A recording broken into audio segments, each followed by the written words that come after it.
ഈ ശബരിമലയിലെ കാര്യം കൂടി അറിയേണ്ടതുണ്ടല്ലോ. കട്ടളപ്പാളി കടത്തി സ്വർണ്ണ കവർന്ന കേസിൽ ഉണ്ണികൃഷ്ണൻ പോറ്റിയുടെ അറസ്റ്റ് നാളെ രേഖപ്പെടുത്തുമെന്ന് അറിയുന്നു. ഈ കേസുമായി ബന്ധപ്പെട്ട ഏറ്റവും പുതിയ വിവരങ്ങൾ എന്തൊക്കെയാണ്?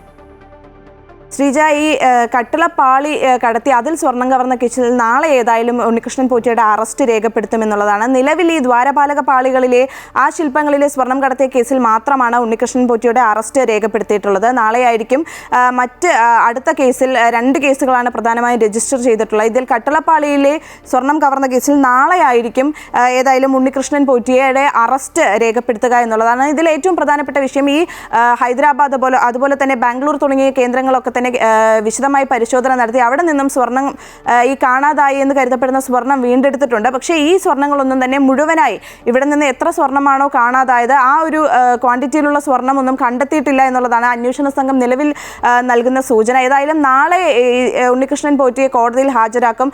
അവിടെ നിന്ന് വീണ്ടും ഉണ്ണികൃഷ്ണൻ പോറ്റിയെ കസ്റ്റഡി അപേക്ഷ നൽകി അന്വേഷണ സംഘം കസ്റ്റഡിയിൽ വാങ്ങുമെന്നുള്ളതാണ്. നേരത്തെ ഈ ഉണ്ണികൃഷ്ണൻ പോറ്റിയുടെ സുഹൃത്തുക്കളും അതുപോലെ തന്നെ ഈ സ്വർണ്ണക്കവർച്ചയിൽ പങ്കുണ്ട് എന്ന് ആരോപിക്കപ്പെടുന്ന വാസുദേവൻ തുടങ്ങിയ ആളുകളെയൊക്കെ തന്നെ ചോദ്യം ചെയ്ത് വിട്ടയച്ചിരുന്നു. പക്ഷേ നാളെ ഉണ്ണികൃഷ്ണൻ പോറ്റിയെ വീണ്ടും കസ്റ്റഡിയിൽ വാങ്ങുമ്പോൾ ഇവരെ ഒന്നുകൂടി വിളിച്ചു വരുത്തി ചോദ്യം ചെയ്യും. ഉണ്ണികൃഷ്ണൻ പോറ്റിയുമായി ഒരുമിച്ചിരുത്തി ചോദ്യം ചെയ്യാനുള്ള ഒരു സാഹചര്യമൊക്കെ തന്നെ ഏതായാലും നാളെ ഉണ്ടാകും. നാളെ ഈ ശബരിമല സ്വർണ്ണപ്പാളി വിവാദത്തെ സംബന്ധിച്ചിടത്തോളം ഒരു നിർണായക ദിവസമാണ്.